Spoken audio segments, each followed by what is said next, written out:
కాళేశ్వరం అనుబంధ ప్రాజెక్టులపై విజిలెన్స్ విచారణ స్పీడప్ అయింది. కొండపోచమ్మ సాగర్ పై చివరి దశకు చేరింది ఎంక్వైరీ. బస్వాపూర్ రిజర్వాయర్ పై విచారణ కొనసాగుతుంది. అనంతగిరి ప్రాజెక్టులపై నివేదికలను కోరారు vigilance regional officer. Anantagiri reservoir నుంచి సిద్దిపేట జిల్లా చిన్న గుండవేలి వరకు చేసిన పనులపై ఆరా తీశారు. కాళేశ్వరం అనుబంధ ప్రాజెక్టులపై 2021లోనే ఫిర్యాదు రాగా ఇప్పుడు విచారణ స్టార్ట్ అయింది. ఇప్పటికే ఈఎన్సీ సహా 6గురిని విచారణకు పిలిచింది విజిలెన్స్ అండ్ ఎన్ఫోర్స్మెంట్. ఈఎన్సీ విచారణకు హాజరు కాగా మిగతా అధికారులు సైతం అటెండ్ కావాల్సి ఉంది. ఇక కాళేశ్వరం అనుబంధ ప్రాజెక్టుల్లో ఒక్కో ప్యాకేజీ పనులో 60 మందికి పైగా విచారణకు హాజరు కావాల్సి వస్తుంది. వరుస విచారణలతో ఆందోళన చెందుతున్నారు ఇంజనీర్లు.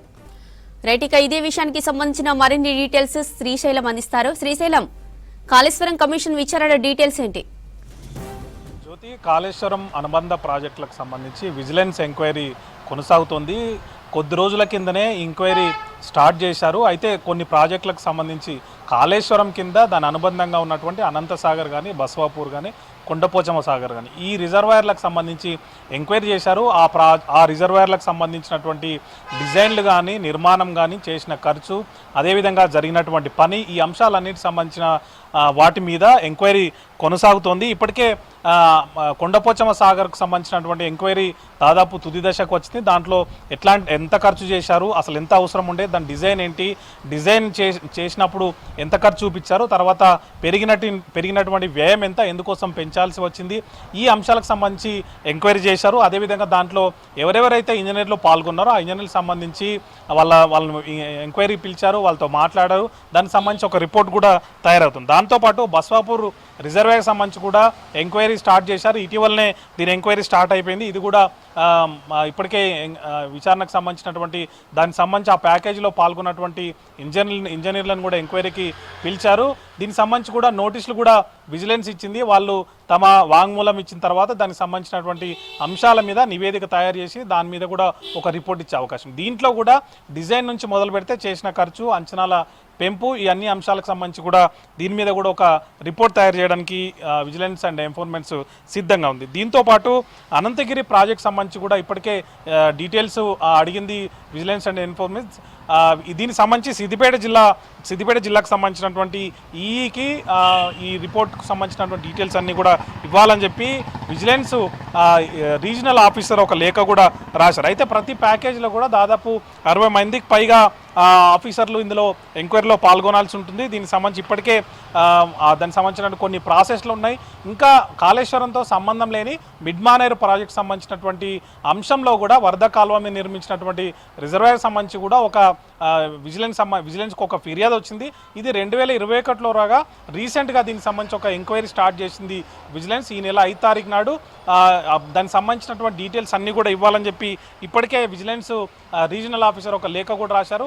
దానికి సంబంధించినటువంటి డిజైన్లు ఏంటి, ఫైల్ ఏంటి, దాని ఖర్చు ఎంత చేశారు, ఎంత అంచనా వ్యయం ఉండింది, చేసినటువంటి అప్పుడు పాల్గొన్నట్టు ఆఫీసర్లు ఎవరు, వాళ్ళందరికీ సంబంధించినటువంటి వివరాలు కూడా ఇవ్వాలని చెప్పి ఆ నోటీసులో పేర్కొన్నారు.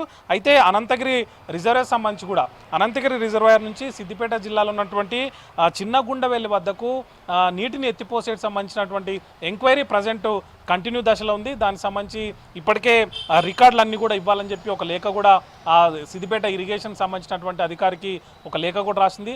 ఆ వివరాలు వచ్చిన తర్వాత అందులో పాల్గొన్నటువంటి ఇంజనీర్లందరికీ కూడా నోటీసులు ఇచ్చే అవకాశం కనిపిస్తుంది. అయితే ఇప్పటికే కాళేశ్వరం కమిషన్ విచారణతో ఏదైతే మేడిగడ్డ కుంగిందో ఆ మేడిగడ్డకు సంబంధించిన అంశంలో ఇప్పటికే 109 మంది అధికారులను, అదేవిధంగా గుత్తేదారులను కూడా పిలిచి కాళేశ్వరం కమిషన్ విచారించింది. ఇప్పుడు తాజాగా విజిలెన్స్ ఎంక్వైరీ కూడా మిగిలిన అనుబంధ ప్రాజెక్టులో కొనసాగుతుండటంతో ఇరిగేషన్ అధికారులు ఒక గుబులైతే ఉందని చెప్పుకోవచ్చు. ఇప్పటికే కాళేశ్వరం సంబంధించినటువంటి మేడిగడ్డ కుంగుబాటు ఘటనలో 38 మంది అధికారులకు, రిటైర్డ్ అయిన వాళ్ళకు, ప్రజెంట్ ఉన్న వాళ్ళందరికీ కూడా 38 మందికి ఇప్పటికే ప్రభుత్వం నుంచి షోకాజ్ నోటీసులు ఉన్నాయి.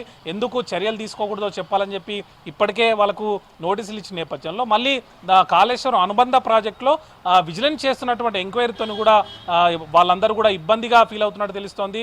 ఇప్పటికే ఒక ప్రాజెక్ట్ సంబంధించినటువంటి ఇంజనీర్లు మరో ప్రాజెక్టులో కూడా పాల్గొన్నారు. దీంతో 1-2 సార్లు విచారణకు హాజరు కావాల్సినటువంటి పరిస్థితి తలెత్తింది. ఇప్పటికే గతంలో ఆ ప్రాజెక్టులో ఏదైతే అనుబంధ ప్రాజెక్టులు ఉన్నాయో అనంతగిరి కానీ, అదేవిధంగా కొండపోచమ్మ సాగర్ కానీ బస్వాపూర్ కానీ ఈ 3 ప్రాజెక్ట్ ఏదైతే రిజర్వాయర్లు ఉన్నాయో వాటికి సంబంధించి అప్పుడు పనుల్లో పాల్గొన్నటువంటి ఇంజనీర్లు కొంతమంది ఇప్పటికే ఎంక్వైరీకి హాజరయ్యారు.